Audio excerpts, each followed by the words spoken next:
Hi, it's Tara here with an update on my Lyme's disease induced facial palsy. It has been, let's see, a year and 2 months approximately since I was diagnosed with this condition. And I was just reaching out to give it a quick update. So not too much to report. As far as progress is going on my face, it's kind of hard to tell. I do feel like I'm getting a little bit more blank slightly in my eye.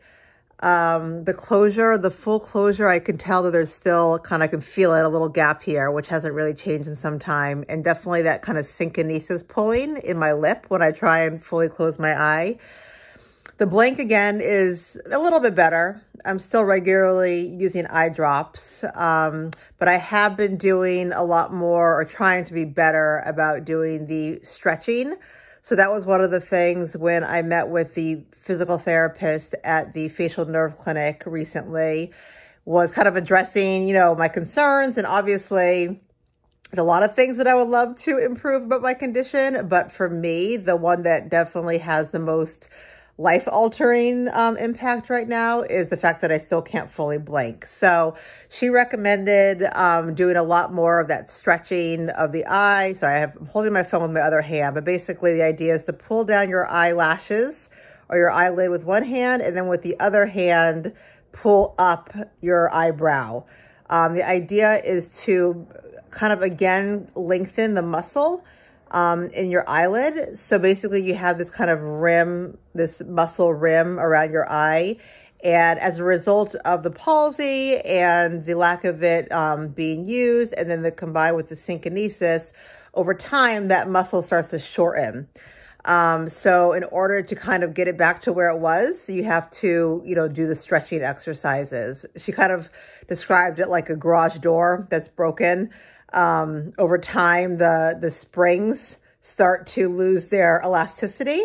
And so you have to manually pull down that garage door to try and promote it to fully open/close again. So anyway, so that's my eye. And then I guess the other thing that on a positive note that I feel like this experience has taught me, I feel like there's been a lot of things that this experience has taught me, but one of the ones that I am most excited about, because I feel that if I can continue to be mindful of it, it will have real life positive impact in my life, which is really, with this whole journey, is what I've always tried to find are the things that I'm learning from this, and to not take this experience as a wasted experience, and instead try and use it as a learning experience. So a few months ago, I was having a conversation, a Zoom call with a physical therapist, and she was remarking about kind of how I have a tendency to be very expressive and I talk really fast and kind of a high energy personality, which is how I've always been. And I kind of looked at it as a positive thing. And in many ways, obviously, it can be a positive quality. But with that tends to come probably a lot of stress that I put on myself and anxiety, which, when you have a condition like this, is probably only exacerbated. So she made a comment, or maybe I kind of noticed it anyway, but it took a little while to kind of click. She mentioned the idea of equanimity. So the idea of, finding kind of an even level emotionally, which actually helps with the synkinesis. So what I started to notice was that every time throughout my day when I was having a moment of stress, or there's something on my mind that was bothering me, even the most slight things, not even necessarily big things, just day-to-day stuff that was kind of cropping up, I'm finding that my synkinesis, especially kind of around my lip area and my cheek, definitely gets worse. So that tightening of the muscles in that part of my face definitely constrict more. And I was starting to tell myself when that would happen, I was making the connection with that and something bothering me, something on my mind that was bothering me. And so I was telling myself, okay, soften your face, Tara.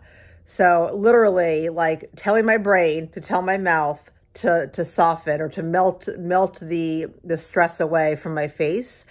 And it's amazing how when you do that, when you relax your face completely, you almost can't help but your mind also being relaxed.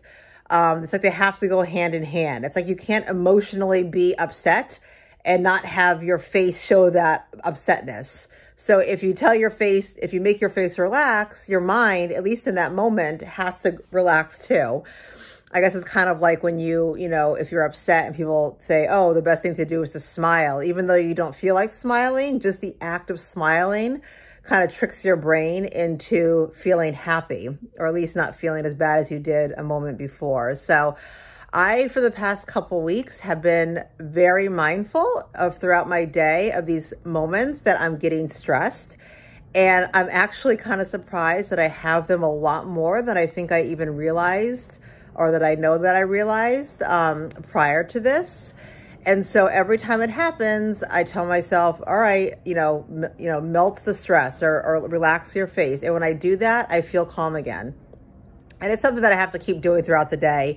But I am finding that the more that I do it, the more that it's coming naturally to me.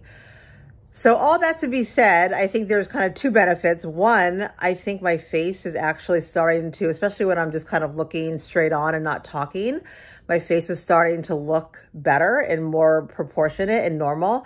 I also don't feel the synkinesis, kind of like the tightness or almost like puffy feeling in my cheek area that I did before. And I think it's just because my face is relaxed throughout the day versus probably constantly being constricted. And so if you constantly have those muscles pulling, it's going to feel tight or swollen, which is the feeling that I was kind of just accustomed to feeling all the time.